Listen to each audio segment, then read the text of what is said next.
장애인 사역은 저도 새로웠지만 정말로 흑암이 있다는 사실. 그래서 하나님이 우리한테 방법을 주셨어요. 그리스도라는 증거를 우리에게 보이셨어요. 장애인 교회가 있기 때문에 이제 믿음이 생기고 이런 시스템 속에 있다는 게 이 세상 그 무엇과도 비교할 수 없다네. 다 함께 묵도하심으로 드림교회 주일 예배로 하나님 아버지께 영광을 돌립니다.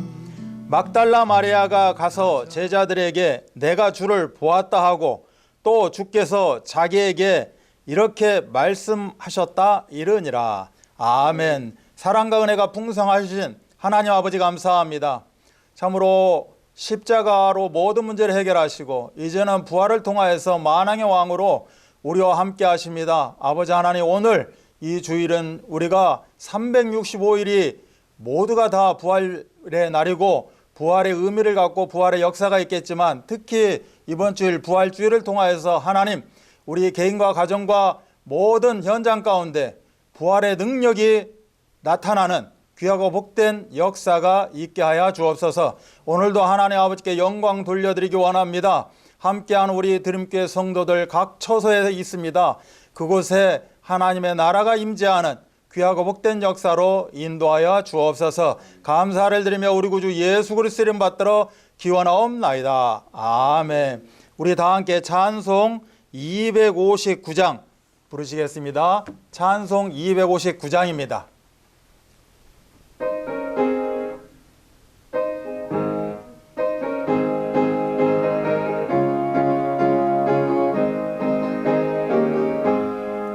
예수 십자가에 흘린 피로써 그대는 씻기어 있는가. 더러운 죄 이게 하는 능력을 그대는 참으지 않은가.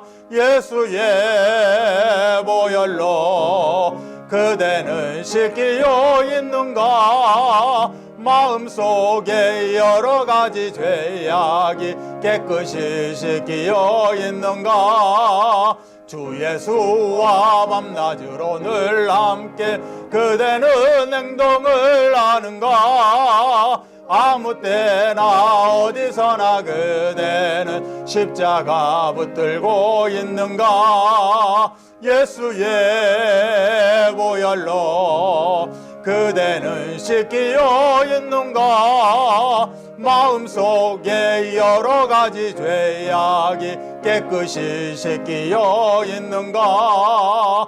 주님 예수 다시 올 때 그대는 영접할 예복이 있는가. 그대 몸은 거룩한 곳 성전에 들어갈 준비가 됐는가.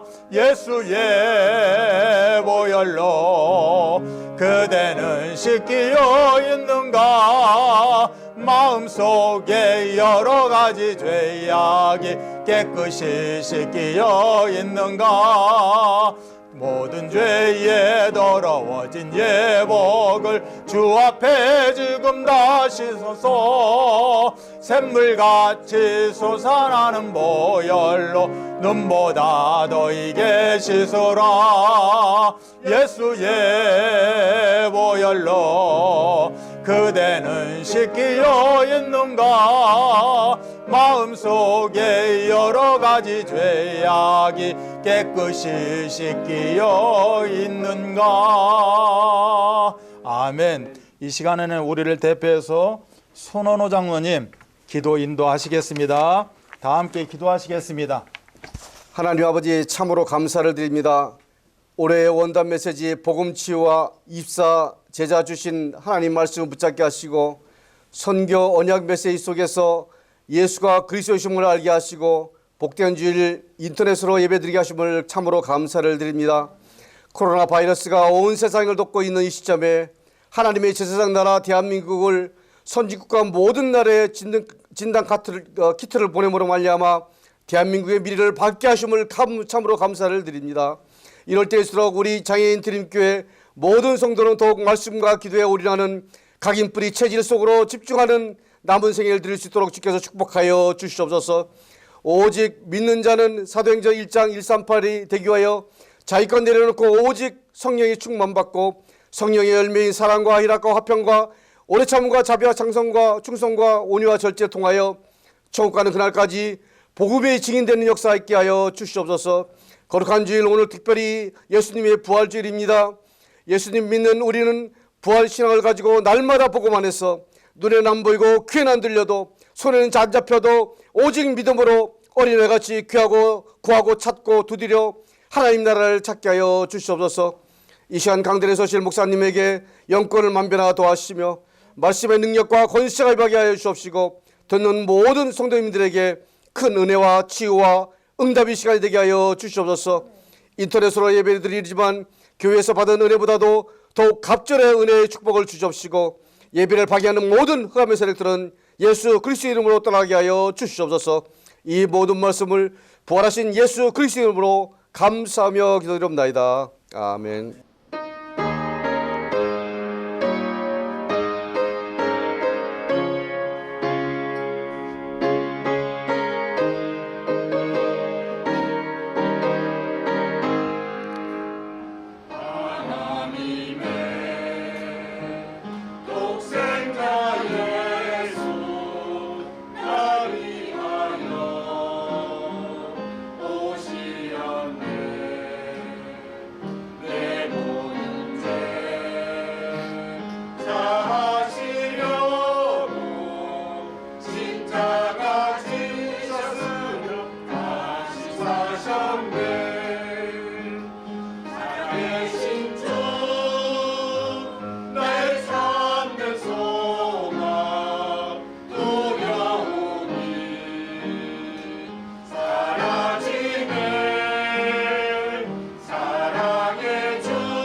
이 시간 은혜 받고 승리할 하나님의 말씀입니다.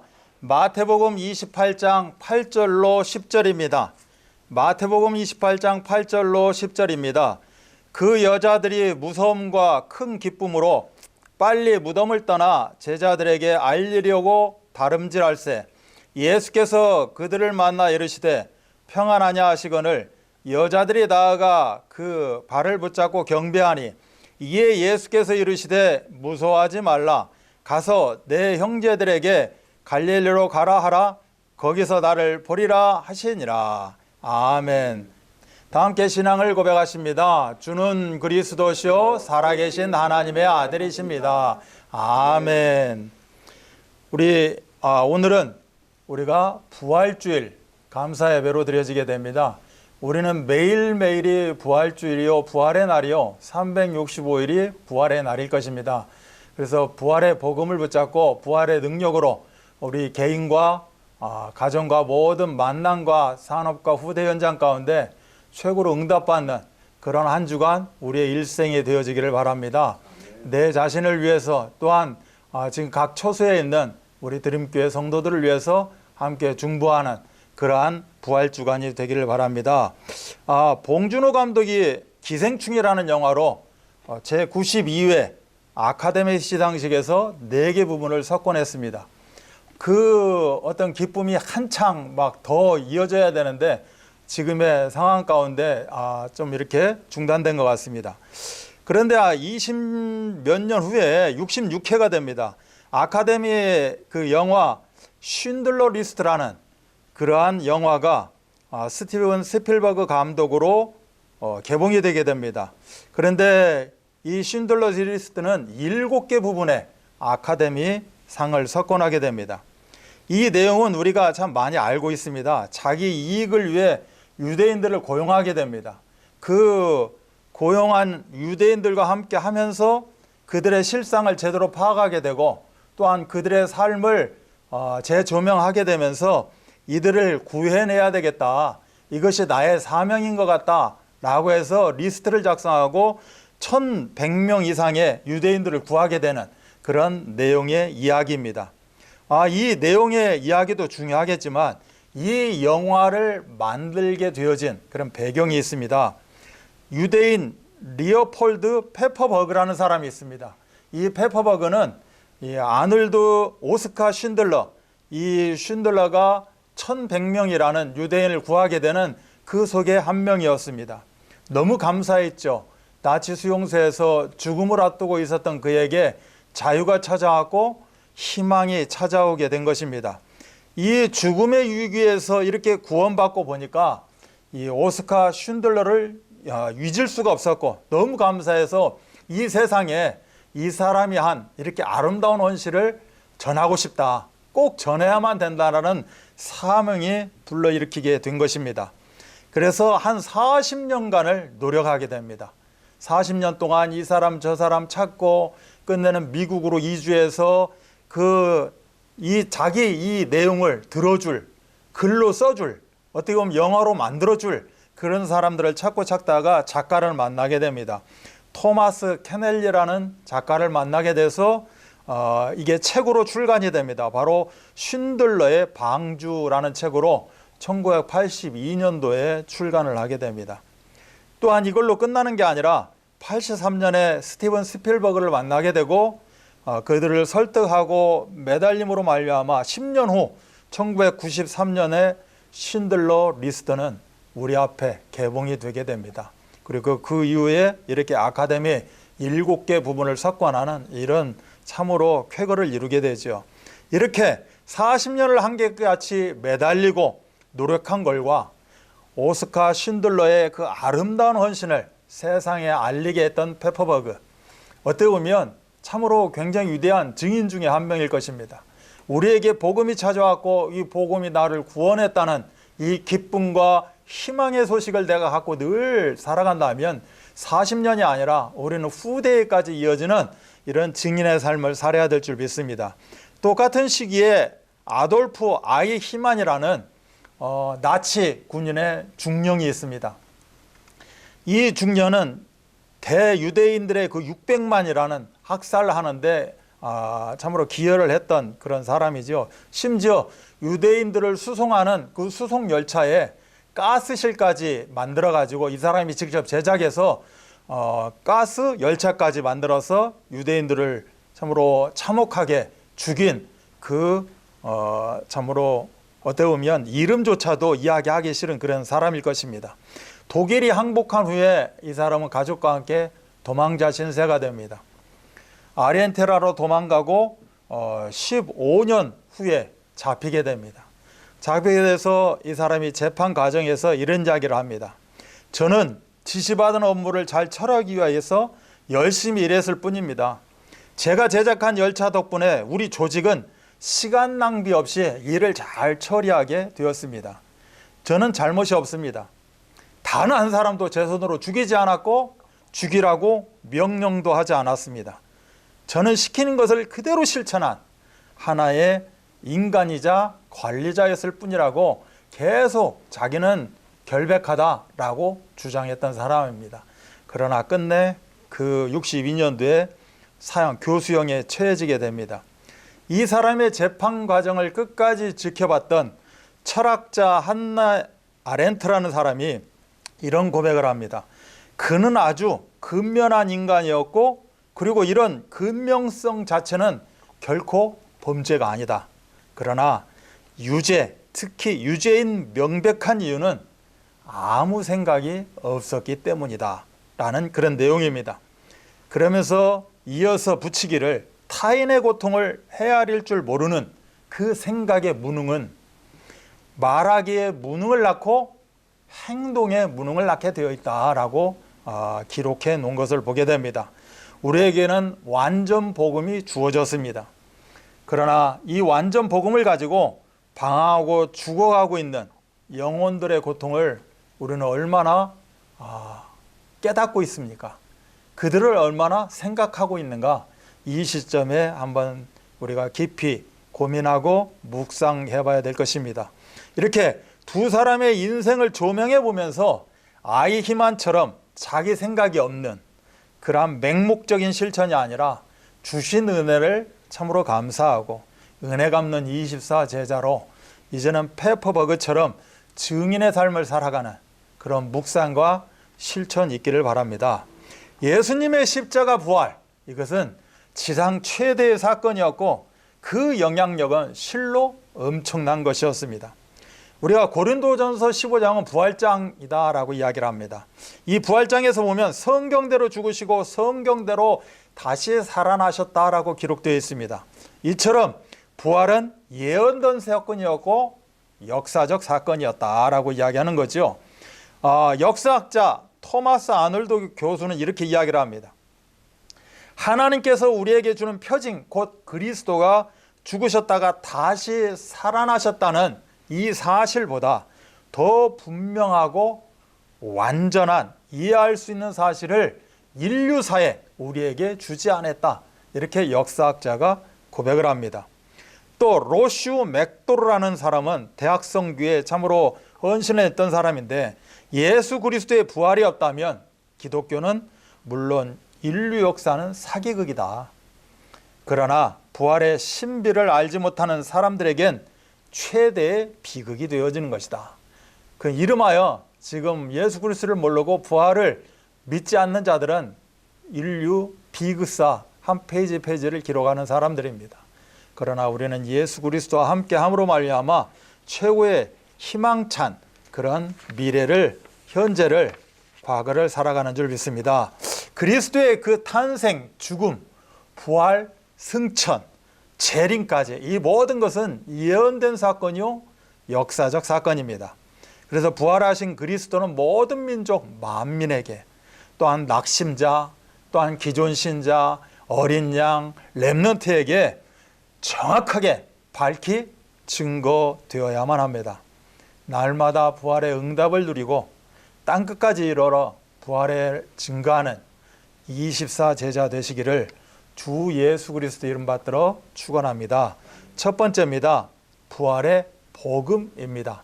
에베소서 2장 1절하고 5절을 보면 그는 허물과 죄로 죽었던 너희를 살리셨도다. 5절은 허물로 죽은 우리를 그리스도와 함께 살리셨고 너희는 은혜로 구원을 받았다라고 기록하고 있습니다. 누가복음 24장에 보면 우리가 잘 아는 내용입니다. 예수님이 십자가에 죽으심으로 말미암아 두 제자가 엠마오로 내려가는 그러한 장면이 기록되어 있습니다. 참으로 슬픔에 젖어 있습니다. 이 두 제자는 황혼역 엠마오를 향해서 걸어가고 있습니다. 엠마오로 내려가는 이 두 제자의 발걸음, 이것은 부활하신 예수를 만나지 못한 모든 인생들의 그런 발걸음일 것입니다. 이들은 슬픈 빛을 찌고 가는 불확실한 그런 길을 걸어갔고 방황과 낙심과 절망의 길 또한 모든 희망을 잃어버린 그러한 길을 걸어가게 됐던 것입니다. 왜 그렇습니까? 축복의 동산 에덴에서 시작된 인간의 근본 문제, 하나님 떠나 죄 가운데 사단의 종로로 닫아 죽음이라는 큰 숙제를 안고 걸어가는 인생들, 어차피 너도 나도 다 인생 나그네 길입니다. 이러한 죽음이라는 종착역을 향해서 참으로 열심히 다름박질 칩니다. 오늘 엠마오로 내려가는 이러한 인생길로 살아간다는 사실입니다. 이 죽음의 문제는 인간의 능력으로 해결할 수 없고 인간의 모든 것으로, 세상의 것으로 해결할 수 없는 오직 하나님만이 해결할 수 있는 그런 영역입니다. 그래서 고린도전서 15장 55절 이하 58절까지 보면 사망아 너의 승리가 어디 있느냐, 사망아 네가 쏘는 것이 어디 있느냐. 우리 주 예수 그리스도로 말미암아 우리에게 승리를 주신 하나님께 감사한다. 그래서 견실하며 흔들리지 말고 항상 주의 일에 더욱 힘쓰는 자들이 되라라고 이야기합니다. 너희의 수고가 결코 주 안에서 헛되지 않다. 그래서 부활의 복음은 모든 인간에게 영원한 생명이 되어지고 영원한 행복이 되어지고 영원한 승리가 되어지는 것입니다. 소크라테스는 철학을 남겼습니다.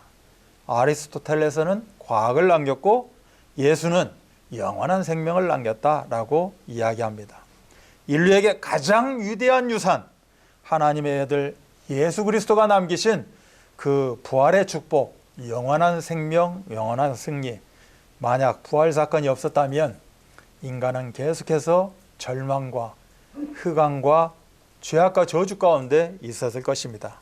그래서 이 부활의 복음은 과거, 현재, 미래 문제를 예수가 그리스도의 힘으로 완전히 꺾어냈듯이 부활의 복음도 마찬가지로 과거의 부활로 이어집니다. 그는 허물과 죄로 죽었던 너희를 살리셨다는 겁니다. 과거에 우리의 어떤 문제 가운데서도 완벽하게 우리는 어떻게 됐다? 살아났다는 것입니다. 인간은 살아있는 것 같으나 사실은 죽은 자입니다. 인간 자체, 첫 창조된 인간 자체는 산 영과 산 육체 가운데 있었습니다. 그러나 범죄와 타락한 이후에 그 영은 죽은 영혼이요 육체 또한 죽고 있는 그런 육체가 되었다는 사실입니다. 그러나 예수님께서 십자가상에서 다 이루었다 선포하시고 만왕의 왕으로 부활하심으로 말미암아 믿음으로 성령으로 born again 거듭나게 되었습니다. 그러나 아직은 영혼은 산 영혼이 되어 있지만 육체는 죽을 육체로 되어 있는 것입니다. 그러다 보니 이 둘이 서로 싸우게 됩니다.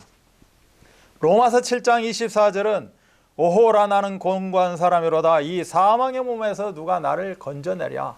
사도 바울, 그렇게 위대한 사도 바울도 산 영혼과 죽을 육체가 늘 그렇게 싸움 가운데 있었다라고 고백을 하는 겁니다. 나에게 속사람, 산 영혼, 겉사람, 죽을 육체 있어서 이런 경우에 따라서는 내가 원하는 것은 행하지 아니하고 도리어 미워하는 것을 행할 수도 있는 것입니다. 그래서 내 속사람은 하나님의 법을 즐거워합니다. 그런데 내 겉사람은 죄의 법으로 살아간다. 이런 경우가 어떻게 보면 24시간 계속일 수도 있고 또 들어갔다 나왔다 할 수도 있는 그런 형국 가운데 있을 수 있다는 내용입니다.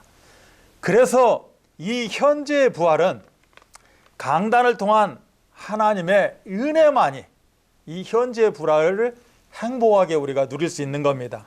그래서 사모늘이 중요한 것이죠. 사모늘을 통해서 각인 뿔이 체질되지 않으면 계속해서 죽을 육체가 산 영혼을 지배해버리는 그러한 구도가 되어집니다. 그래서 사모늘이 밸런스가 맞아야 된다. 그래서 매일 말씀, 오늘의 말씀, 매일 기도, 오늘의 기도 이걸 통해서 증인의 삶을 살아야 됩니다. 그런데 요새는 참 증인의 삶을 살기가 힘듭니다. 그런데 지금 시대를 온라인 시대라고 합니다. 우리가 오늘의 말씀, 오늘의 기도를 붙잡고 온라인 시대에 맞는 그러한 증인의 삶을 살면 되는 것입니다. 의외로 지금 우리가 톡도 많이 하고 있고 SNS도 많이 하고 있고 나름대로 유튜브나 이런 것들이 참 우리나라 이 인터넷이 발달됨으로 말미암아 참 활성화되어 있습니다. 또 경우에 따라서는 그러지 못한 사람들도 있겠지만 그래서 그런 분들을 내가 접해서 찾아가서 또 내 자신도 연구해서 우리가 그냥 속된 말로 쓰는 말로 퍼나르기, 정말 내가 받은 은혜를 퍼나르고 도와주고 또 지금 이렇게 온라인 예배 시간이 돌아오면 우리 각 톡에 이렇게 예배 시간 몇십 분 전에 이렇게 연락이 옵니다. 그러면 그런 것도 또 일일이 연락해주고 우리가 그 제 시간에 내가 9시, 10시 뭐 내가 예배 드리는 시간이구나 찾아가서 예배 드리기가 어떻게 보면 쉽지 않다는 거지요. 순간순간 놓치게 된다는 겁니다. 왜 그렇습니까? 죽을 육체가 있고 산 영혼이 있어서 서로 싸운다는 겁니다. 그렇기 때문에 그때마다 우리가 그러한 도움을 주게 되면 또 잊어버렸다가 또 회복하고 또 들어가서 우리 함께 할 수 있는 그러한 것들을 우리가 누릴 수 있습니다. 우리 드림교회도 이렇게 유튜브를 통해서 메시지가 나오게 되고 이제 여러 가지 아이템들을 연구하고 만들어내서 여러 가지를 해야 될 줄로 압니다. 이제 앞으로는 어떻게 보면 온라인 시대가 더 극대화될 것이기 때문에 그렇습니다. 그래서 우리 귀한 성도들도 사역자들도 이처럼 SNS에 좀 더 다가가는 그래서 그걸 통해서 증인의 삶을 살아가는 그런 귀하고 복된 시간들 되시기 바라고 되지 않는다면 또 전화를 통하여서 신방을 전화 다락방을 통하여서 함께하는 것 이것이 바로 증인의 삶이 되는 줄 믿습니다. 그렇다면 이 부활의 복음 미래의 부활은 바로 육체의 부활입니다. 고린도전서 15장 51절 54절도 봐도 완벽하게 우리가 홀연히 다 변화가 되어지고 다시 살아나고 또 변화가 되어지고 이제 죽지 않는 그런 옷을 입게 되고 이제는 썩을 것이 썩지 아니함을 입고 죽을 것이 죽지 아니함을 입을 때는 사망을 삼키고 이기리라고 기록된 말씀이 다 이루어진다. 바로 육체의 부활, 미래의 부활을 이야기합니다. 살아있는 자는 변화가 되고 죽은 자는 썩지 아니할 것이다 라고 성경은 밝히 증거하고 있습니다. 우리가 장애인 현장을 이렇게 전도를 하다 보면 참으로 장애인 식구들은 특히나 더 예수 그리스도를 믿어야 된다라고 이렇게 주장을 합니다. 왜 그렇습니까? 지금 내 육신이 참 어려운 육신이지만 우리의 미래의 육신은 그렇지 않다는 겁니다. 내가 그리스도 영접하고 그리스도와 함께함으로 말미암아 영혼이 살아나고 영혼이 내 육신을 지배하고 이제는 미래에는 완벽하게 고통이 없는 저주가 없는 신령하게 변화된 그 부활체를 가지고 살아가기 때문에 꼭 예수 그리스도와 함께해야 된다라고 이렇게 권하게 됩니다. 이처럼 과거, 현재, 미래의 부활 이 복음은 생명의 복음이요 영광의 복음이요 영생의 복음입니다. 로마서 6장은 이렇게 부활의 복음을 어떻게 알아? 알을 하는 겁니다. 알라라고 강조를 합니다. 이 부활의 복음을 알라. 이제는 옛사람이 예수와 함께 십자가에 못 박힘으로 죄의 몸이 죽어 다시는 종노릇하지 않는 그러한 그리스도께 부활하심으로 말미암아 이제는 행복한 존재가 되었다. 이걸 깨달아라 라는 겁니다. 그리고 어떻게 합니다? 이제는 여길지어다라는 겁니다. 알라 이 말은 우리가 지금 쓰는 단어로 표현하면 각인시켜라 이런 것입니다. 여호와를 아는 지식이 없어서 망한다라는 겁니다. 계속해서 예수가 그리스도인 사실 부활의 복음을 우리는 각인시켜야만 됩니다. 그리고 지켜나가는 겁니다. 여길지어다. 또한 로마서 6장 13절은 다시 살아난 자같이 하나님께 드리며 너희 지체를 의의 무기로 하나님께 드려라 라고 기록되어 있습니다. 알라 여길지어다 드려라 라는 말입니다. 바로 각인되어지고 뿌리내려지고 체질화시켜라 라고 이야기하고 있는 겁니다. 이렇게 과거, 현재, 미래 문제를 완벽하게 해결하신 부활의 복음을 각인, 뿌리, 체질화시키는 그런 축복 누리시기를 바랍니다. 알라 여기라 이거는 어떻게 보면 생각과 마음일 수 있습니다. 그러나 지켜 드려라 이거는 결단과 갱신이 필요합니다. 옛틀을 벗어버리고 이제는 새 틀로 변화되어지는 그러한 응답을 누려야 될 줄 믿습니다. 하나님을 아는 지식이 없어 만하는 것이 아니라 부활의 복음을 각인 뿌리 체질화시켜서 복음 치유와 또한 서밋의 응답을 누리는 24제자로 올바르게 서가는 우리가 되기를 주 예수 그리스도의 이름 받들어 축복합니다. 두 번째입니다. 부활의 증인입니다.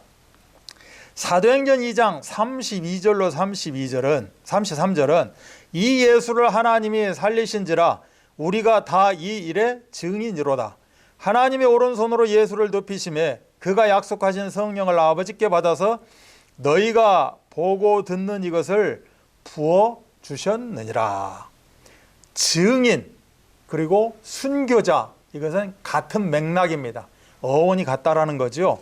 자신이 알고 있는 이 진리가 받아들여지지 않는다고 격분하는 것이 아니라 낙심하지 않고 때로는 오해가 있고 나를 비난하기도 하고 그런다 할지라도 사실만을 증거하는 것, 이것이 바로 증인입니다.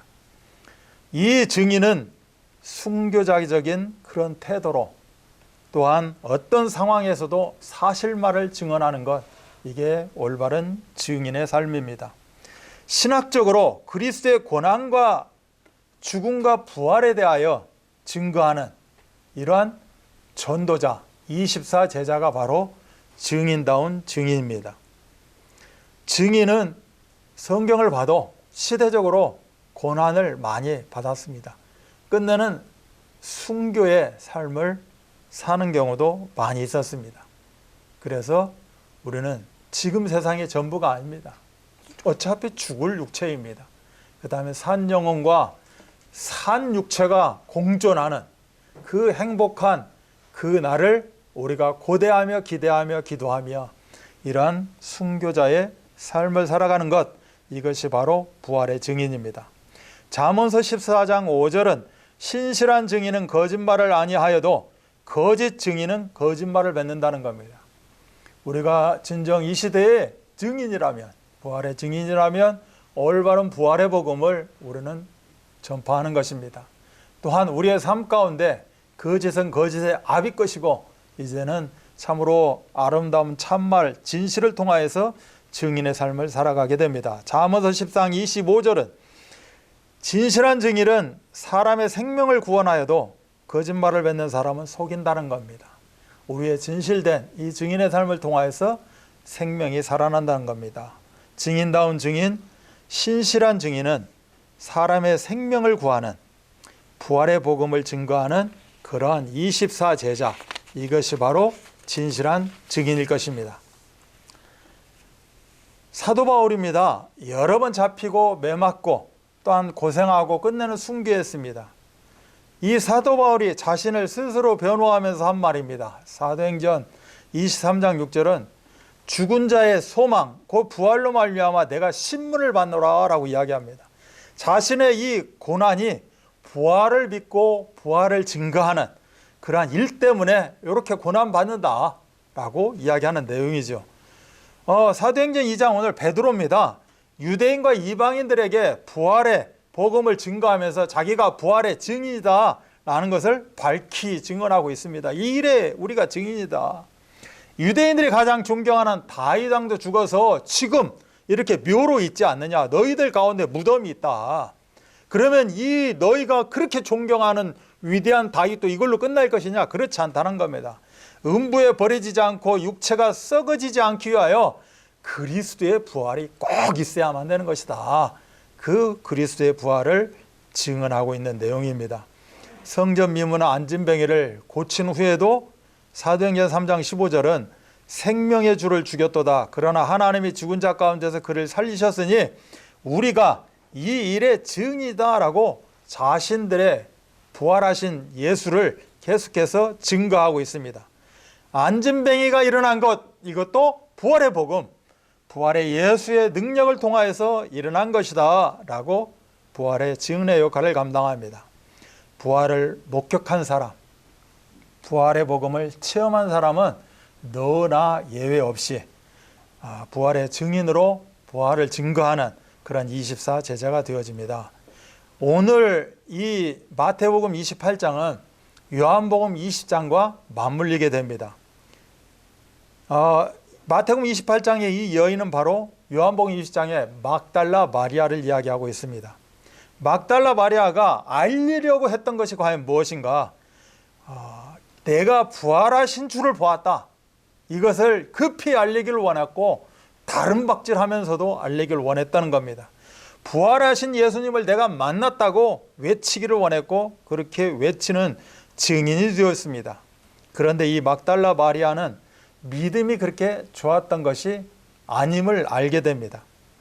부활의 복음을 듣기는 했지만 100% 믿지는 못했습니다.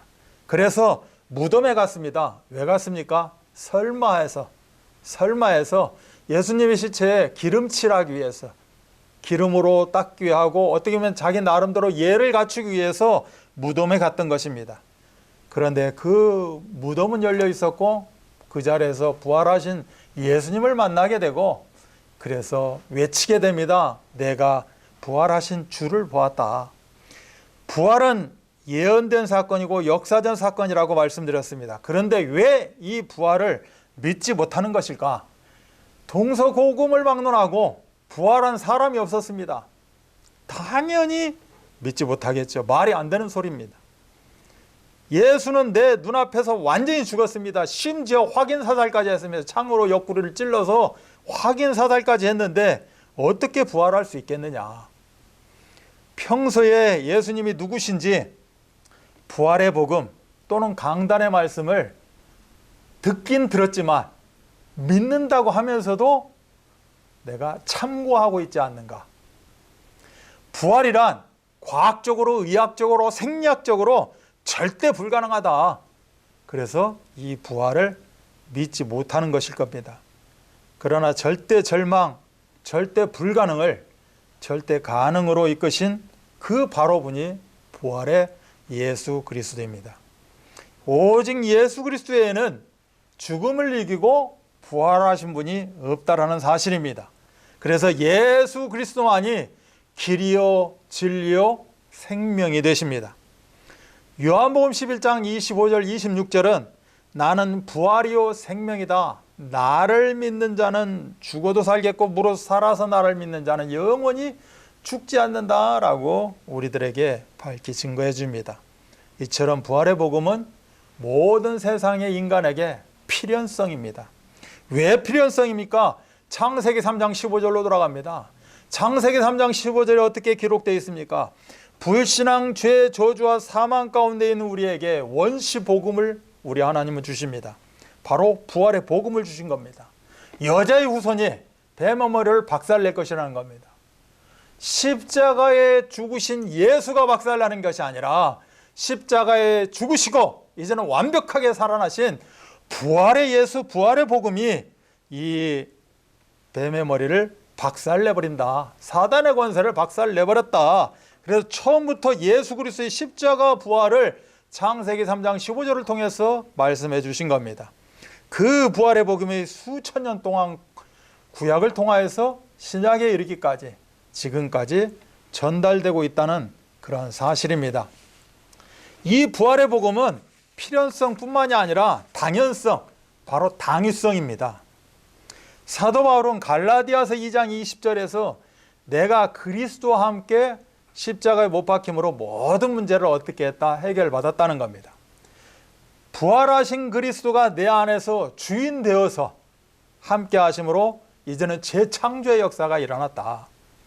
지금은 세상에 묶여 있는 것 같지만 묶여 있는 것 묶여 있지 않다나 나는 부활의 증인으로 살아간다라고 고백을 합니다. 나뿐만인가? 그렇지 않다는 겁니다.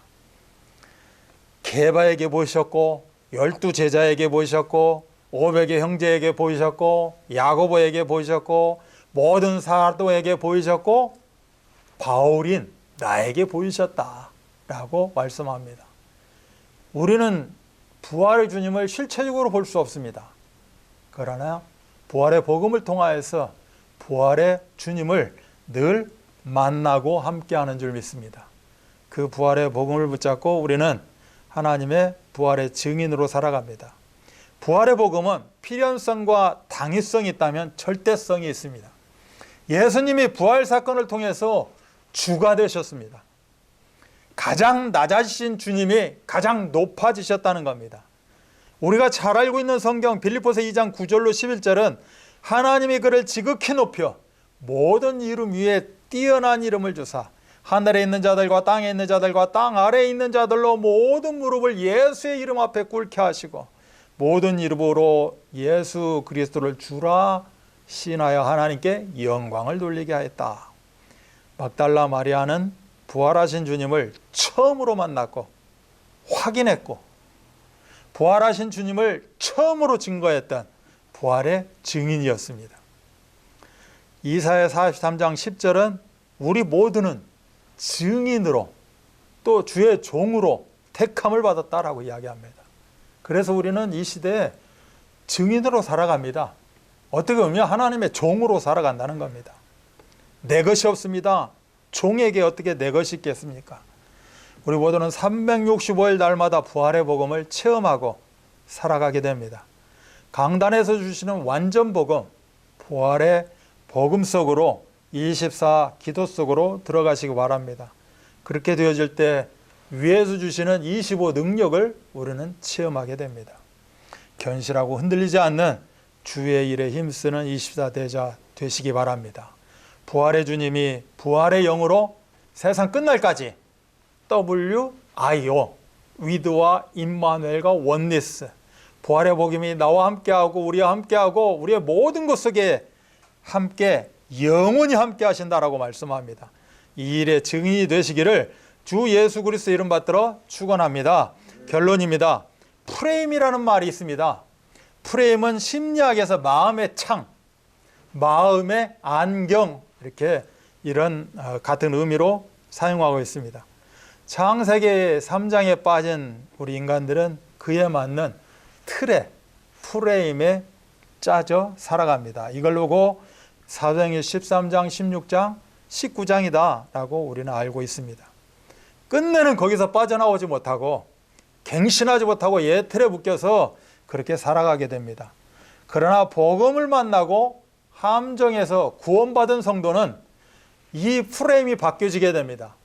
바로 하나님이 원하시는 새틀 인생, 구원의 프레임으로 바뀌어지게 됩니다.